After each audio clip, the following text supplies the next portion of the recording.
I was literally the walking dead. When you're on drugs, you live in this kind of silo. You start to believe that that's the only world that exists. But it led me then to landing in prison. Then he gave me a Gideon's New Testament. Above the psalm, it said, a palm of David. That's what I thought at the time, but it meant a psalm of David. Yeah. And I remember just thinking these words, if he did it for David, then he can do it for me.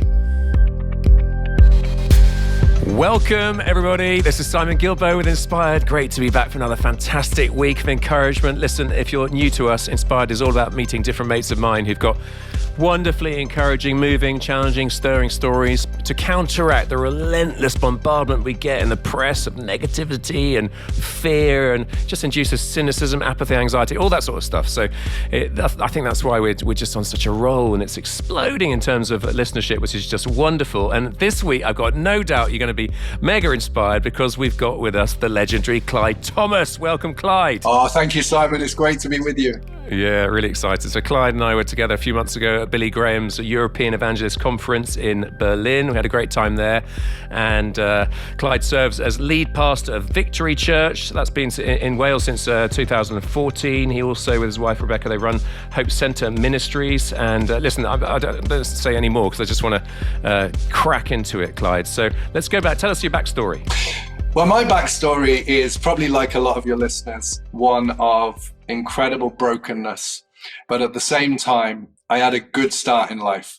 And I think one of the most interesting things about my story is just the reminder that even when life starts well, things can still go wrong.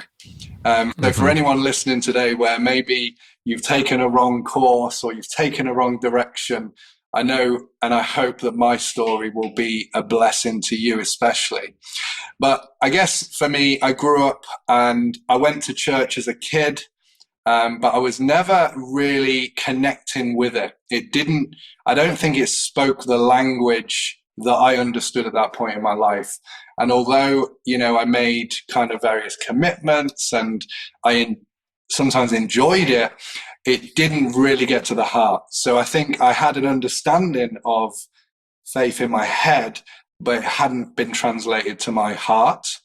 So I think I grew up with good values and I grew up with good role models.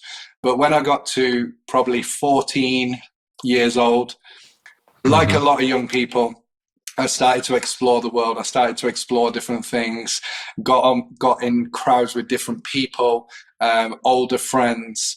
And I can remember the first time that I ever really came across what I would call like a petty crime. And I was in Asda. It was a lunch break at school. I was walking with my friend and he said, "Watch this." And he walked a few steps ahead of me and I saw him open his jacket, slip something in his jacket, and he just walked out the door. And I was like flabbergasted. I'd never considered shoplifting. I'd never ever walked into a shop and thought I would steal something. And I guess that shows you like that I was brought up with relatively good values. I don't think I'd even stolen a penny sweet, But I guess at that point then I was finding my identity. I was finding who I was in the world. And just a few weeks after that, I remember being in this park. It was a hot summer's day. We were kicking a football around, trying our best to attract girls that day, very unsuccessfully. And, it was just a normal day. And then my friend pulled out from his pocket some cannabis. And it was the first time I'd ever seen it. I didn't have a name for it. I couldn't tell you what it was. I wouldn't have been able to tell you the effects of it.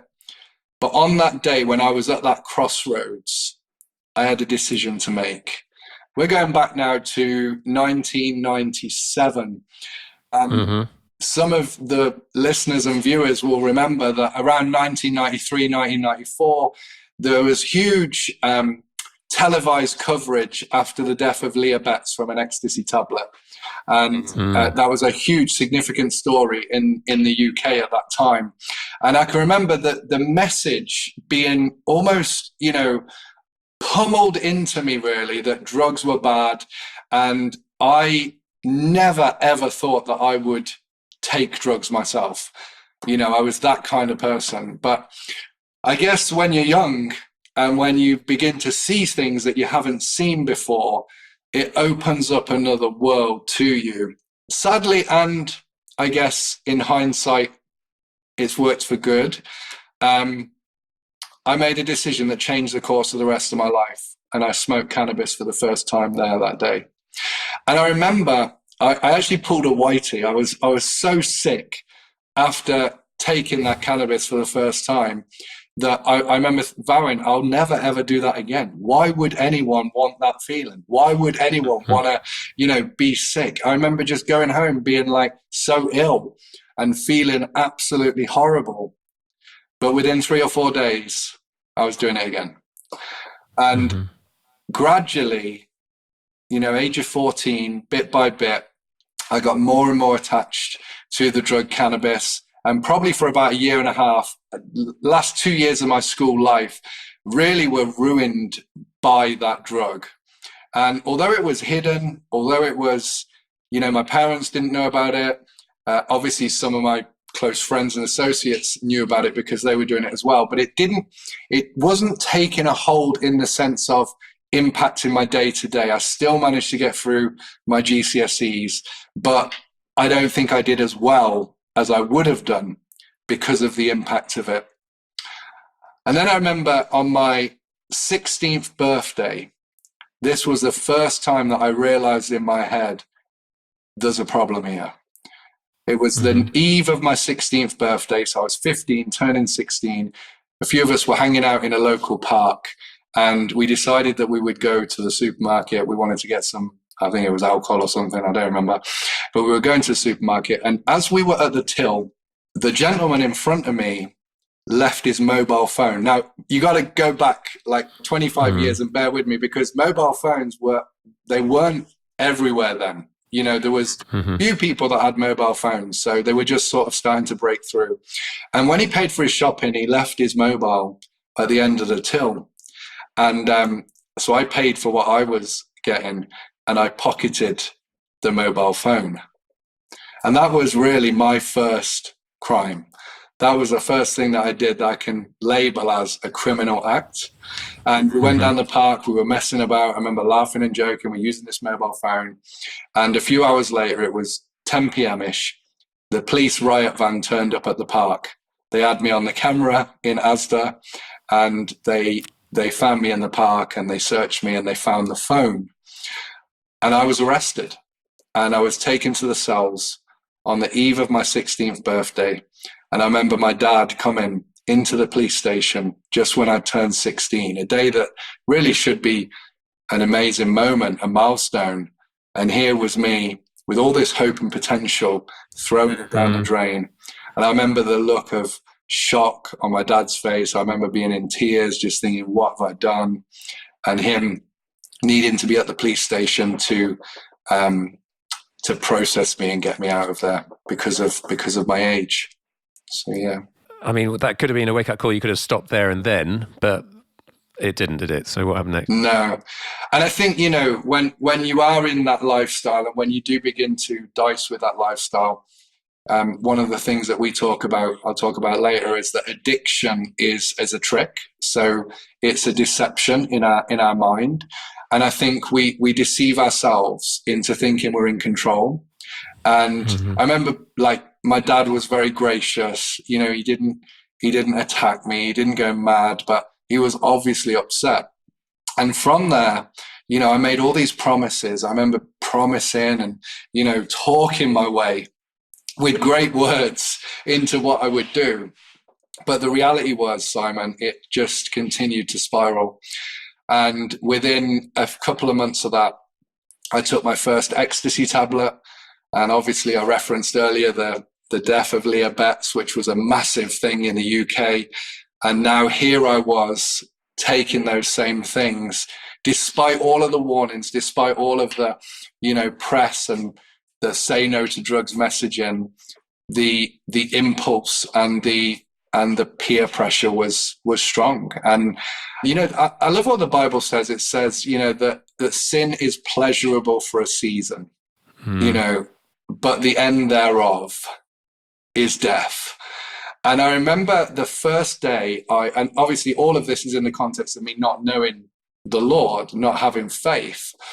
And I remember the first time I took ecstasy, I remember distinctly thinking, life cannot get better than this. Right. That was the feeling, that was the experience, that was the mindset, that was, I guess, the culture that drug gave me was that. I remember thinking, I've arrived. This is it. This is what life should be about. And I remember feeling that this substance, this tablet, it was almost like it was correcting all the things that were wrong in me, or that I felt were wrong in me, or that maybe made me feel displaced, or maybe helped me fit in, or whatever it was at that point in time. But I remember thinking, this drug is the answer.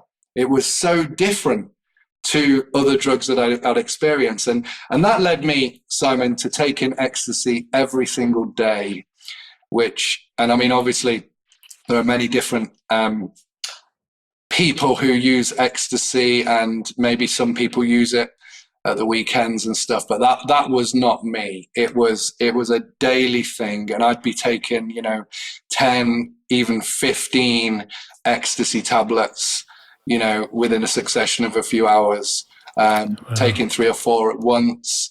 So it became very, very, very dangerous. And that went on for a year and a half. So from when I was 16 to when I was 17 and a half, basically every day was just using ecstasy. So, I mean, has that caused long-term damage? It should have done. I think it should have done. I think the reality is, at the time, I can remember feeling extreme swings in mood, and I would be trying to chase that first feeling all the time. So undoubtedly, I think any drug use has an impact on us.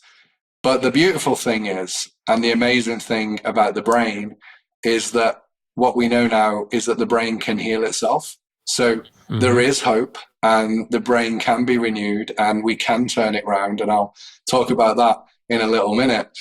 But the story gets worse, not better from there. We were at an illegal rave. One of the things that was quite significant in my sort of teenage years was illegal raves. And they were like parties in the middle of nowhere that just popped up. And, you'd get hundreds of people just flock into a spot and, really enjoying these nights. And we were at an illegal rave. I'd had lots of ecstasy. And on that night, I went to try and get some more pills. And the person who ordinarily would get me pills said to me, I don't have any pills, but I do have crack cocaine. And this was, again, my next progression. So here I am, year and a half of cannabis use. Now I'm on ecstasy, using ecstasy for a year and a half or a couple of years. And then all of a sudden, this lump of crack cocaine is presented to me. And in many ways, I was back at that point of decision again. I was back at that crossroads again, that crossroads that I'd been at in the park in Jefferson Gardens when I was 14 years old. I was back there again. But again, now it was something different. This was another level of drug. Yeah. This is now, hardcore stuff. And I can remember we were sitting in a car, Vauxhall Nova, because they were the cars that everyone wanted in the day. We're sitting in a car, I was in the back, and the pipe was passed to me. And that was the first time I ever smoked crack cocaine. And to say this drug messed me up is an understatement. This drug took me to places I never, ever would have dreamt of going. I mean, I'm talking, all morals out of the window. I'm talking just the most hideous of things to get this substance that you so need. That the high of crack cocaine lasts such a short amount of time. And I can remember when I first smoked that pipe, again, it was that feeling of, wow, and sin is pleasurable for a season, and I think we do an injustice to people when we when we're not honest about that, when we don't understand the enemy's counterfeits. And one of the interesting things is, back when I was taking ecstasy and these types of drugs, the ecstasy tablets used to have a stamp on them, and one of the stamps they used was a dove. And it was really interesting because I remember taking these dove tablets with no knowledge at all that actually the dove represents something beautiful, someone intimate, someone that wants relationship with us, and that's of course the Holy Spirit. So I was in many ways, I was taking this counterfeit, this tablet that would lift me up, but it would drop me down. This counterfeit that always needed me to buy more. And I love that scripture where it says, come as you are. You don't need money. You don't have to buy this. This is something you can receive from the Lord for free. Yeah. And so that's just a beautiful little image. But I remember using crack cocaine for quite a while, and one of the things about using crack cocaine is you feel very wired and paranoid. It's just the worst feeling, and it just makes you want more. And actually, I got to the point where, and anyone that's ever experienced these types of drugs will know this, I got to the point where I would run out of the drug and I'd be looking around the floor, and I'd actually think that I've dropped the drug on the floor. So I'd be smoking bits of plastic, bits of whatever was there. I'd be smoking, thinking, because your mind is so compelled to that drug, thinking, oh, maybe I've dropped a tiny bit of crack rock. And it was like you just scurrying around the floor for this substance. And that's where my life had got to. And then came the ultimate finale, which was, of course, to come down off crack cocaine. One of the things and substances that is most effective is heroin. So after a night out on crack cocaine, my friend pulled a piece of tinfoil out and he said to me, "This will bring you down." And he was right. It did bring me down. It did level me out. But it also introduced me to then a physical addiction to heroin. So now I was addicted to heroin and crack cocaine for a few years. And it was absolutely horrific. I can tell you there's not a drug user out there that's addicted to these drugs that wants to stay there. You know, they may be deceived into thinking they do, but deep down, when you put your head on the pillow, when you're sleeping on a piece of concrete because you're so wrecked and there's nowhere to go, and you've burnt all your bridges, and you've stolen from your family, and you've ripped off your nan, and you've done all these crazy things that ordinarily as a person you would never have done if it wasn't for this substance. But you've gone to these levels where now it's like every day you're severing connections. It's like you're severing relationships. You're severing, you know, the hope that's around you. Even when people do kind things and they help you. I can remember being helped by the Salvation Army, for example. They got me a flat. They put me in a flat. I was homeless on the streets of Bournemouth, and within weeks the flat was wrecked. You know, the flat was wrecked. It was I'd ripped someone off and caused chaos, and there'd been a huge fight there, and there was blood all over the walls, and now they were getting the bill to clean this place up, you know. And ordinarily, that inherently, that's not the kind of people that we are. You know, I think most people want to do good with their life, but for whatever reason, we can get caught up in these lifestyles, and it was really difficult. So yeah, I was a heroin addict then for a few years. Tried various things at different times to get sorted, and nothing worked. So I want to get to redemption sooner rather than later, but you end up, what takes you to prison? So I've got a bit of an interesting story about this. My very good friend, Vicky, who I was very good friends with, her and her sister, they lived in Leamington Spa. And really, I owe Vicky so much for taking me for the first time to church in many years. And she took me along to an Alpha course. And my family had a contact with the local Salvation Army, but I was like very disconnected from my family. So I was trying to rebuild bridges. And then Vicky took me along to an Alpha course. She was a heroin addict herself, and she's had an incredible turnaround herself. And she was still, I guess you'd say, 1 foot in, 1 foot out. So she was just sort of going along, getting connected. And she invited me to go along, and she took me. And I remember going into a church called St. Mary's in Leamington Spa and meeting some of the people. And I can remember these huge tables, and on the tables, as Anglican church, they had all these bottles of wine and different things, and then this beautiful meal set up. And to be quite honest with you, I remember thinking, if this is church, I'm in. You know, and for 2 or 3 weeks, we just got absolutely sloshed. Like, we were just drinking all the alcohol. And obviously we were hearing this talk, but I was still so chaotic. And I was going from there, going back in there, getting sloshed. And within a few weeks, I was sat down with the leader of the Alpha course, a beautiful man called Morris, and at that time, who was the vicar there. And I remember him sitting in an office with me and me sitting opposite him. And he just said, I'm sorry, but there's no way we can take you on the weekend away. It's just not happening. And we're going to have to ask you to leave the Alpha course because your behavior is impacting other people.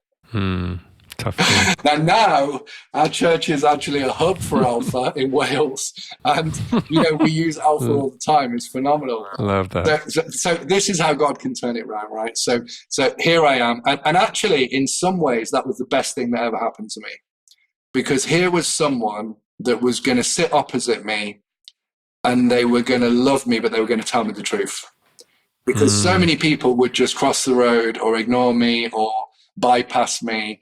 And, when you're on drugs, you live in this kind of silo, really. You live with, and you start to believe that that's the only world that exists. But actually, there's a whole other world out there that exists as well. So he broke into that, really. And I remember my life then spiraled. It got really bad. And I left my hometown. And I spent a couple of months then in Bournemouth, a place called Boscombe, which has many stories to tell, but I'm not going to go into all those now. But it led me then to landing in prison. And I was in prison. I'd done a sentence before when I was in my hometown in a young offenders institution, but now I was in an adult prison, and I'd been sentenced to a few months in prison in Dorchester prison down south. And it was while I was in Dorchester prison that a miracle took place. And, lots of people talk about miracles, and I'm always really cautious to define what I mean by that, because, how do you define a miracle? It's so objective, and it's so difficult to say, okay, well, that's that. But what I will say is I went into that prison with every intention to get out of there as fast as possible and carry on taking drugs. I'd lost all contact with my family. I'd broken every level of trust. I'd destroyed my life. And I honestly thought, I'm going to die before I'm 30. That's what I thought. I thought I would be very, very, very lucky if I even made it to 25. And I almost felt like I knew I was going to be a statistic. And that scripture where it says that the enemy has come to steal, kill, and destroy. Yeah. That had become my identity. My identity had become, I am a drug addict. That's what I am. And it had taken over me to such a point where I couldn't see any other way. And I remember just feeling so broken and depressed. And then after a couple of weeks of being in there, the chaplain came to my cell, and he lifted down the little hatch. He looked through the hatch, and I'll never forget these words. He said, Thomas, because they always call you by your surname in prison. Thomas, I need a chat with you. Are you all right if I open the cell door and invite you out? I said, yeah, of course. So I walked out the cell. Then we sat on what I can only describe as a snotty green-coloured stone cold step on the wing of the prison. All of the noise of the prison wing, people in their cells shouting and jeering, and all that's going on. And he sat next to me on the left of me. I'm sitting on the right. And he said, I'm afraid I've got some news to share with you.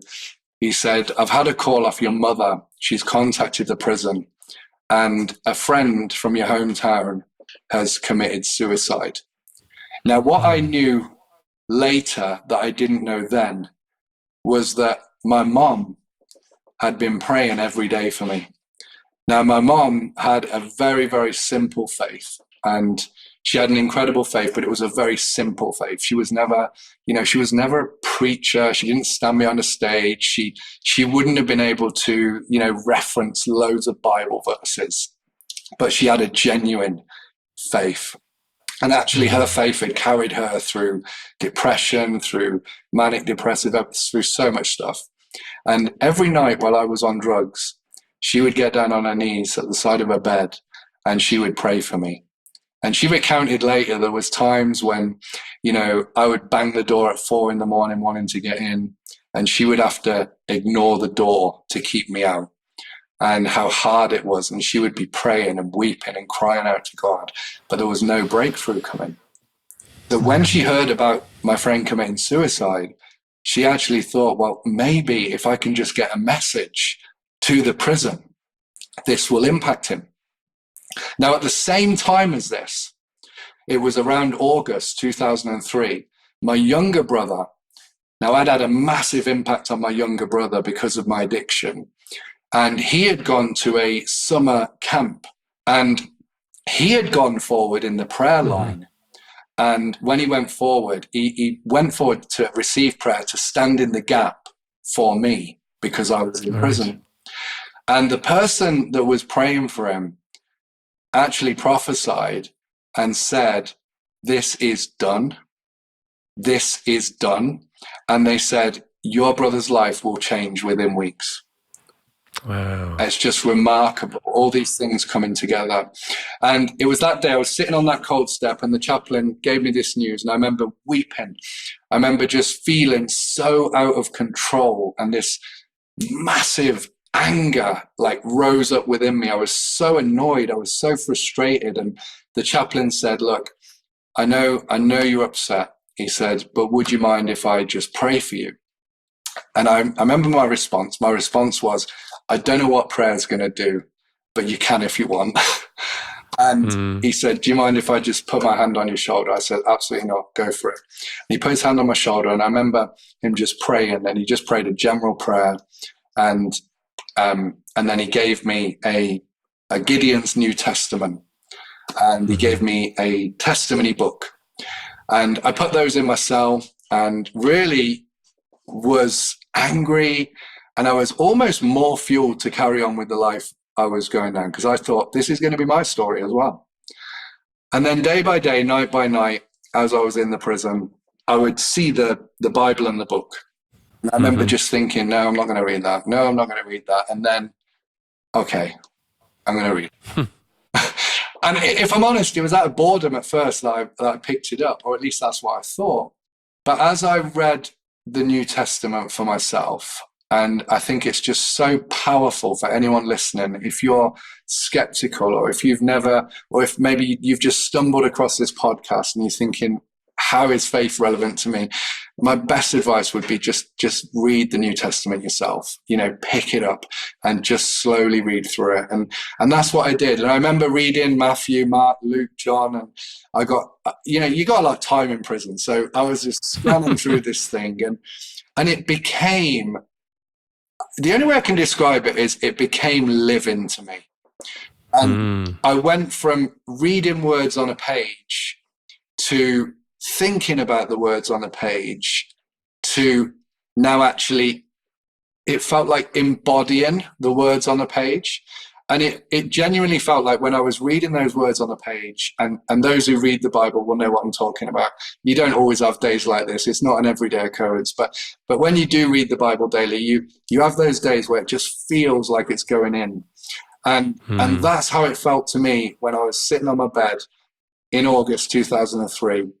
And I remember just thinking, man, if Jesus opened this man's blind eyes, then maybe he can open my eyes. Maybe there is more to see. And then I'd be thinking oh, look how Jesus, dealt with that crazy person who was living amongst the tombs, amongst the dead. And I thought, that's where I am.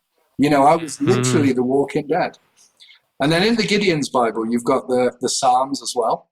So, and I was reading the Psalms, and one day I was reading Psalm 40, and this was where my life changed. I was sitting on the edge of the bed. There was a green bedding pack, green pillow, and a green netted sheet underneath me. And I'm sitting there on the edge of my bed, and I've got my Gideon's New Testament there. And I'm reading Psalm 40, and it said, I waited patiently for the Lord, and he came to me. He heard my cry. He lifted me out of a horrible pit. And then it went on to say that basically he's put a new song in my mouth, even praise to our God. Many will see, fear, and trust in the Lord. And it was at that point that all as I can describe was this overwhelming sense of the presence of God came upon my life. And I remember just putting the Gideon's New Testament open, upside down next to me. I put it down next to me. And above the psalm, it said, a palm of David. That's what I thought at the time, but it meant a psalm of David. Yeah. And I remember just thinking these words, if he did it for David, then he can do it for me. And it was that simple, when the truth that was from this man David, who'd written this psalm thousands of years before, and he was describing how God had lifted him out of this horrible pit, out of this miry clay, and put this new song in his mouth. And then he said that many will see, fear, and trust in the Lord. And it was almost like in that moment, the only response that I could do was cry out to God. And that's what I did. I just said, God, I have walked away. I have mocked you. I have wrecked my life. And God, if you can do this for David, then would you do it for me? And I just spent a few minutes there, like just before the Lord. And it wasn't like a heavy, there wasn't any like angels or, visions. It wasn't like that. It was just the truth went from there to there. It was just click. It was this is my future. And I remember the best bit about this was after this moment I had with the Lord, I stood up and I looked out the window, and now all as I could hear was the birds tweeting. I could see the trees. I could see the blue skies. I could see the sunshine. And it was like everything was different. Although I was still in prison physically, I was absolutely freed spiritually. And, I don't think I'd ever felt freer than I did in that moment. And I just knew, I always say, I know in my knower. And I knew in my knower at that point, Simon, I knew two things. I knew that I was safe in the arms of Jesus. I knew that I'd met him. And I knew that I would never, ever take drugs again. Those were the two things I knew. I didn't know how it was going to work out, but I knew those two things were true. And by God's grace and by his faithfulness, that has been true for 20 odd years now. Wonderful.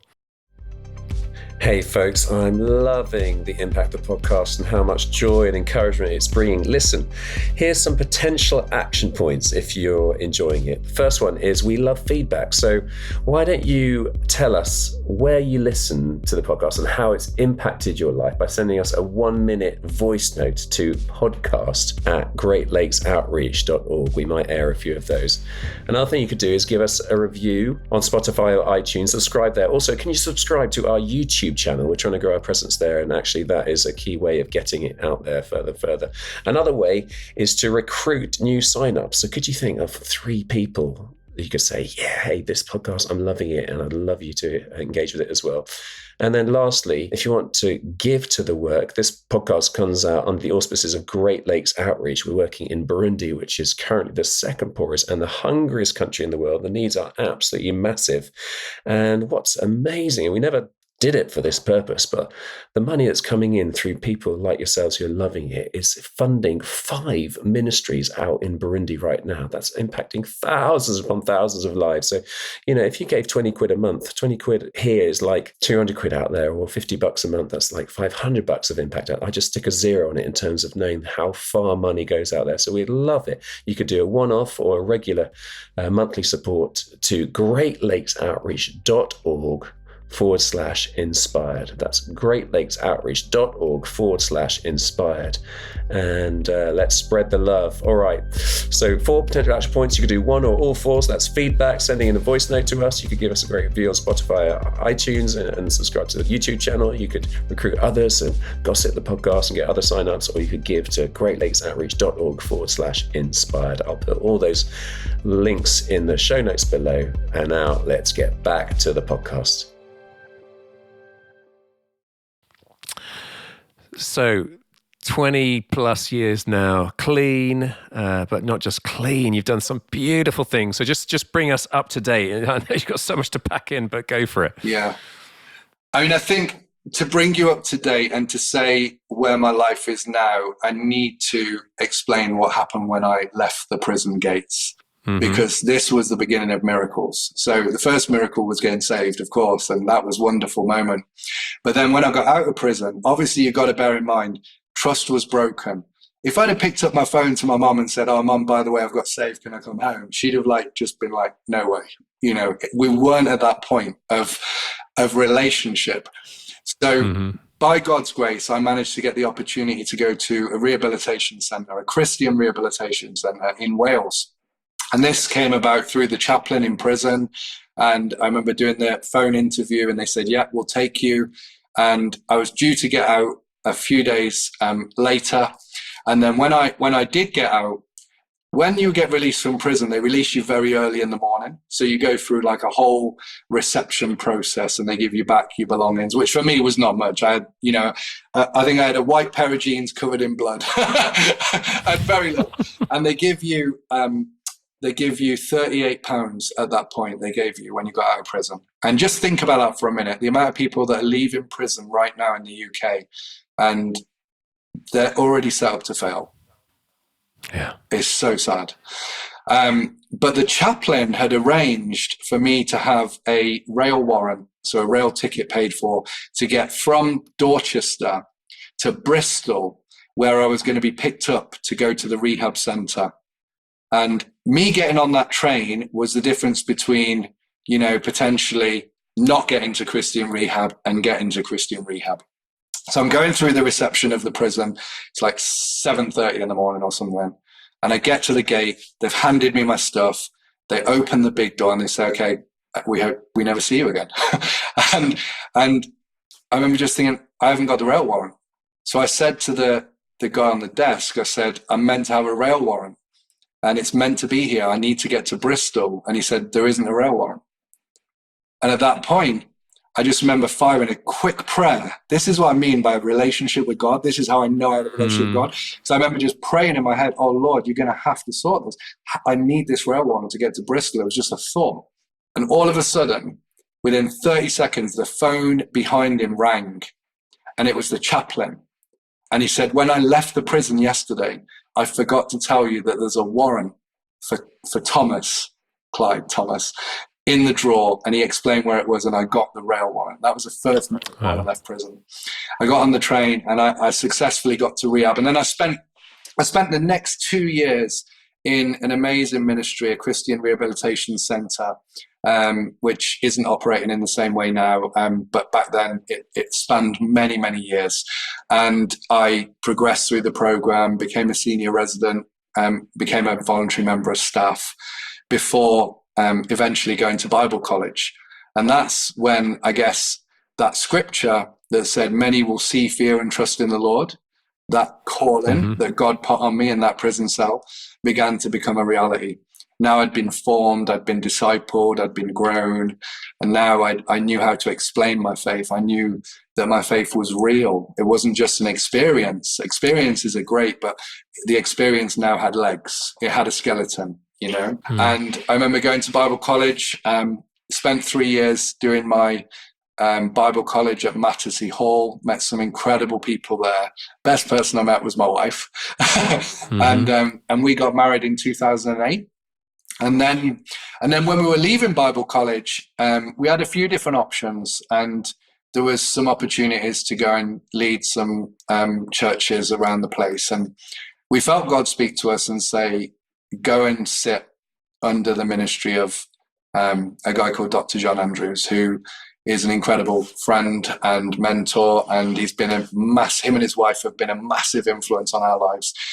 So we spent 5 years planted and rooted in the church in Rotherham, living in Sheffield at the time, and just serving in any way we could, just being involved, just serving the mission, learning, growing. And I guess for me, that was really important. And I think for anyone that kind of comes to faith, I think being a part of a local church is so crucial. And local churches come in all different forms, right? There's house churches, there's big churches, there's small churches. But I think having that gathering around you, having people around you who you're accountable to and can be accountable to you, and those interpersonal relationships are so vital. And so we were really blessed by being there. And then in 2013, this is where the story gets interesting. My wife and I received a text message from a good friend saying, the church here in Wales is growing, come and plant a church. And that's what it said. It was like late at night, woke up the next morning, woke up to this text. And that's the church that we now lead, Victory Church here in Cwmbran. And the church at that point had been planted by a friend of mine, and it was growing. It was pumping, and people were being added, and it was just a great place to be. And he ended up leading the church for, I think it was 3 or 4 years, before we took over in 2014. So, yeah. And I didn't get there, but I remember hearing about it because people were talking, saying, crazy stuff's going on. I mean, it was the place to be in the whole of the UK, wasn't it, at the time? Yeah, I mean, we actually moved from Sheffield to Wales in February 2013. And then in April 2013, an outpouring broke out of God's Spirit at Victory Church. And it was incredible. We were in a prayer meeting on a Wednesday night, and a gentleman called Paul, who'd been in a wheelchair for 10 years, received healing that night. And he lifted the wheelchair above his head. Now, this wheelchair was so heavy, I could barely lift it. He lifted it above his head, and he ran around the auditorium with it. And from that night, for probably the best part of a year, so it went on for a year and a half, but I'd say the intensity was probably the best part of a year. We had nightly meetings. We only had Friday off. And every single night, people were coming from all around the UK, all around the world. When I say all around the world, I mean we had 120,000 visitors in the first 6 months. People packed in, literally packed into the place, queuing around the car park, and just the most amazing miracles were happening, and salvations every night. And I was just so blessed to be a part of that, be a part of that story. Apart from Paul's, that was obviously his highlight crazy thing. Any other memories from that? Yeah, I mean, there was so many miracles. I mean, so many miracles. Instant healings of deafness. I remember one gentleman bought his 4-year-old, I think it was, son, cradling him in his arms, 2 hearing aids. And that night, the little boy got 2 new eardrums. And he was completely healed. He just ran out of the meeting and he ran home to tell his wife what happened. And just the most amazing things, from small things. I remember there was a girl who her pimp had sealed a tattoo on her leg of ownership. And she'd gone into the toilets of the church after being in the worship. And obviously when she was going to the loo, just a very ordinary thing, she noticed the tattoo had disappeared off her leg. And I remember the girls in church who were in the toilet at the time just heard this massive scream, and she just came out joyfully. The tattoo's gone. I've been set free. It was just so many miracles. Yeah. So we don't want to go into, often in revivals there's excess and there's abuses, and things went wrong a bit, didn't it? But so did you have to pick up the pieces?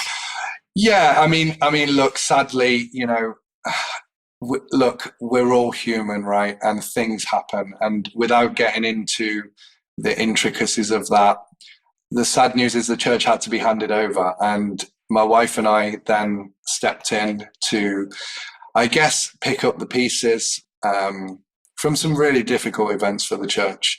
And we had a great team around us, and there's some amazing people in Victory that to this day have been there since that day. And we've been blessed to just minister and bring the church through that. And, the church is thriving, the church is strong, the church is planting churches. Every single week, people are coming to faith. We run a kids' soft play, we run a grocery store where people are finding Christ, and it's just a beautiful place to be. And out of that, then we've planted rehabilitation centers. So we now run Hope Center Ministries. It's been going for almost 10 years this year, actually. And the work continues, and people say to me sometimes, oh, the revival, what caused the revival to end? I don't think it did end. Like, I refute that it did end. I think what ended was nightly meetings. Right. Nightly meetings ended. You can only do that for so long. It's tiring, it's exhausting, it serves its purpose. But at some point then it has to be lived out in our daily lives. And I believe, the call of God for revival is not about meetings. Meetings are amazing, but if revival is about meetings, then we're not going to be able to find a big enough auditorium to contain what God wants to do, right? So I think the purpose of those meetings and renewal was, and this is just my opinion from being there and being involved at a high level in it, was that was a season of refreshing. God was showing us something. He was showing the people something. He was revealing the DNA of Victory Church. He was revealing what this was about and how it should move. And I think what started, with a prayer meeting and became this, international, I guess the best word would be spectacle, where people are then coming to spectate. But the reality is God's not looking for spectators. He's looking for participators. And I think one of the most powerful things that I learned from that revival was that the revival doesn't end. It continues in us. Where is the revival? It's here. It's in our hearts. It's here. And, once you've seen that, once you've been in that, once you've witnessed that and you've sat in that environment, I know you've sat in lots of those environments, Simon, but you'll understand what I'm saying when I say this. Once you've tasted that, you're ruined for normal, and you just can't do normal.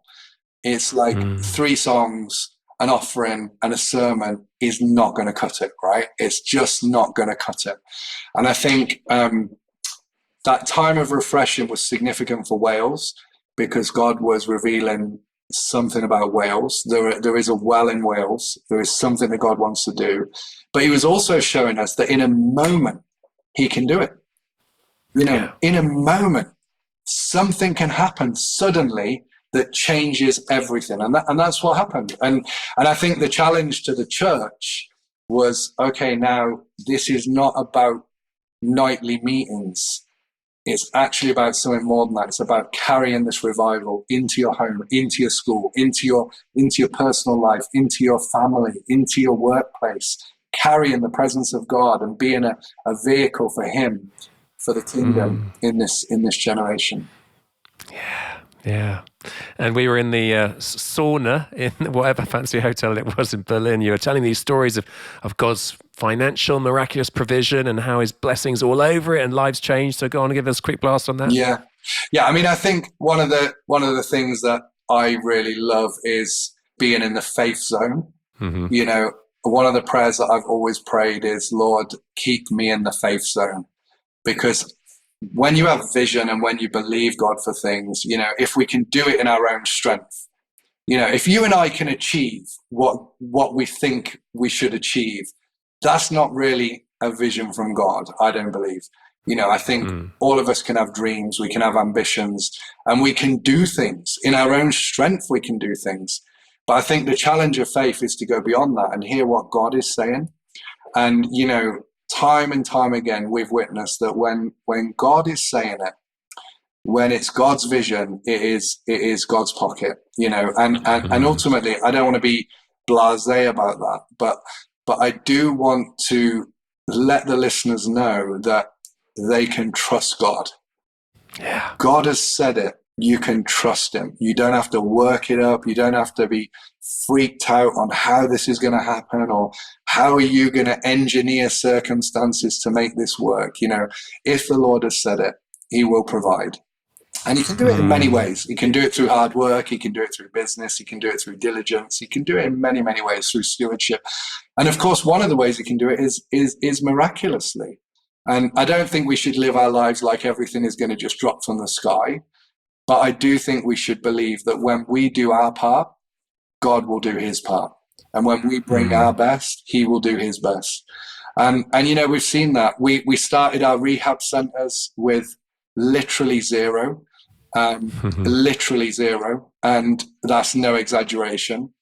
And we had the vision to plant houses that would become houses of hope for people. And randomly, while this is going on in our hearts, a gentleman who's a very good friend of mine called Josh Hanna, who is a minister in the USA, came and sat in our congregation. Now, just imagine this. We're in Cwmbran.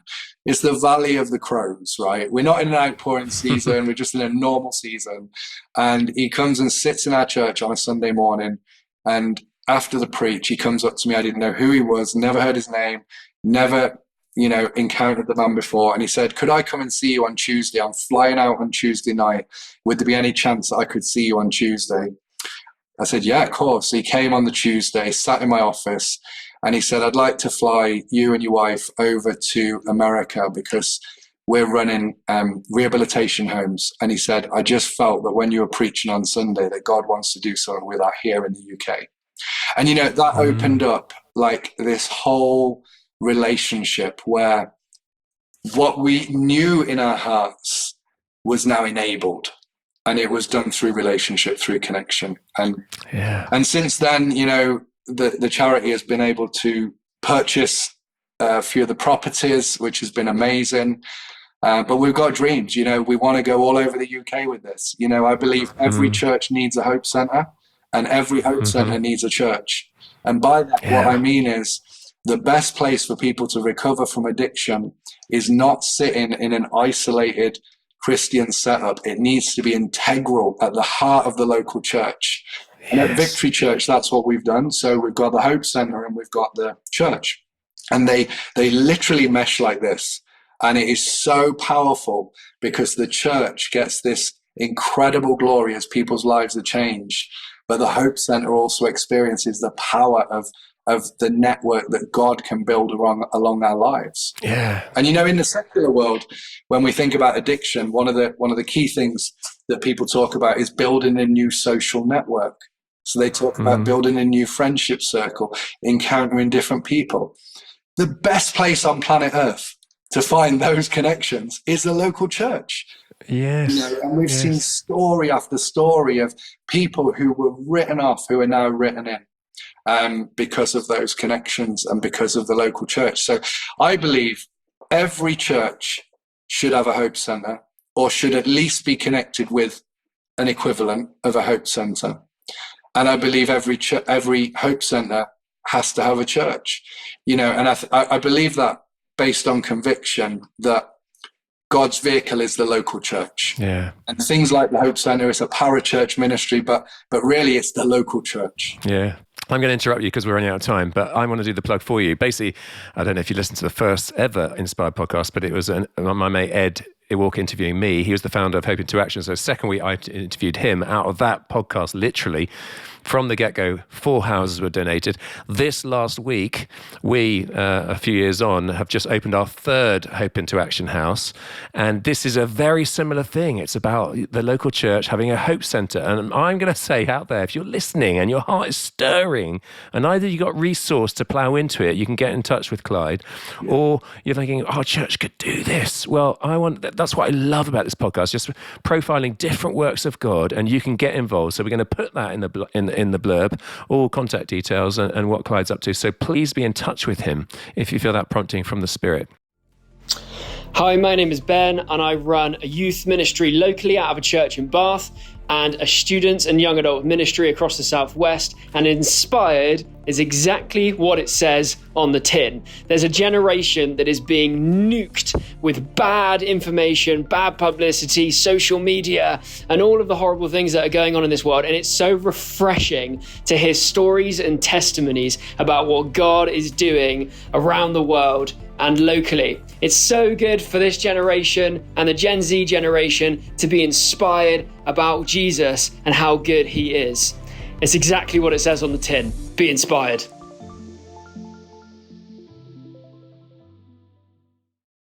Now, Clyde, I could listen to you for a whole lot longer, but we've got to somehow bring this to an end. I love it how it's come full circle. You were that totally lost, probably dying for the age of 25 young man, and now you're ministering to those people who are equally lost, sort of 25 years later. Give us one of the dozens of stories you've got of lives totally transformed as a result of your obedience with your wife in terms of this new ministry.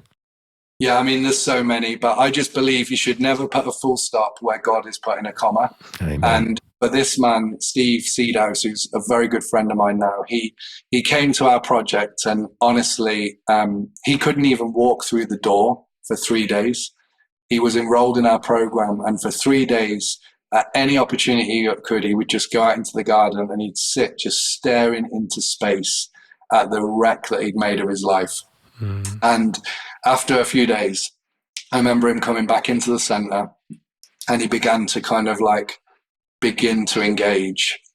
And over time, he came to church, and God gloriously broke into his life. And this man had served events for the Queen in the past. This man had run huge events. He was a very, very intelligent, very strategic man. And over time, he'd literally drank his life away. He was so addicted to alcohol that he would go into the hospital and he would put his head underneath the dispenser for the hand gel, and he would drink the hand gel. That's where he was. And over time, God just stripped that off him. And I remember getting on a plane to go to the Philippines and do mission with him after 2 years, and him experiencing and just ministering and being a part of the mission over there. It was just incredible. And today he is now our business and finance lead for the charity. And so good. He's done every role in Hope Center. He's ran a center. He's been a recovery coordinator. He's done every role, and God has gloriously saved him. He's restored his family. He's got a beautiful wife. He's restored his relationship with his children. Listen, guys, never, ever put a full stop where God is putting it. Never put a full stop where God is putting a comma. And you may be listening and you may be thinking, there's no hope for me. It is over. I'm too deep. It's too hard. Never, ever put a full stop where God is only putting a comma. If you are breathing, and if you've got breath in your lungs, and if God can do it for King David, and he can do it for me, then he can definitely do it for you. Oh, man. Oh, so good. Keep it up. 10 years in with that one. Celebrated 10 years this year. May there be many more years of fruitful ministry, seeing life transformed. Okay, time has run out. Give us your parting shot, Clyde. Go for it. Yeah, guys, listen, 2,000 years ago, 2,000 miles away, on a cross, Jesus Christ, the Son of the living God, hung there, bleeding and dying for you and me. The reality of my story and every story I've told you comes back to the greatest story ever, which is the true story that Jesus lived a perfect life and he came to this earth in obedience to the Father to stand in the gap for you and me. I don't know what you're going through. I do know what I've been through. And I do know that there is hope for you today. And I really believe that the answer to all of the issues of life are found in Jesus, the Son of God, who gave it all for us. And he didn't stay dead on that cross. 3 days later, he gloriously, triumphantly rose from the grave and he ascended back to heaven. And forever, no matter what you do, no matter if you turn this podcast off and don't think about it ever again, forever, he has made a declaration that there is hope available for you. Anyone who calls on the name of the Lord can be saved. The only thing that you and I can ever bring to our salvation is our sin. We can't bring anything else. All as we contribute is our messed up, sinful life. And he invites us to give it all to him and accept his free gift of grace through Christ. I pray that's your reality today. God bless you. Amen. Well, if you resonate with that, get in touch with Clyde. I'll put his email in the blurb. Bless you, Clyde. Bless Rebekah. Bless all the gang at Victory Church. May it continue to grow, daily being added to their number. Bless Hope Centre Ministries. And mate, thanks for your time. God bless you. Thank you, Simon. God bless you too. Wonderful. Folks, I'm sure you're going to want to gossip this podcast, share it with your mates. How about trying to get us 5 new subscribers if you're loving it? And that's how it's exploding in growth. We need that good news. Next week, another fantastic guest, a very different story. Yeah, I'm thinking of, I need that story, Clyde, because I'm thinking of people who are on the fringe of our church. You know, we've got a Wednesday sort of food bank and stuff, and there's some very broken, precious people there. And it's hard to be hopeful, but there is always hope. And one of our mutual mates who's also with us in Berlin was Trudy Makepeace, and she went through 35 different attempts at rehabilitation before God smashed through, having been very broken and in prostitution for, 17 years or something. So, and she is so beautiful, and she's preaching around the world right now. So Jesus can do it to absolutely anyone. So share this. Thank you, Adam Thomas Deere, for the editing, Mike Sandman for the mixing, and have a great week. God bless you. See you next time. Toodaloo.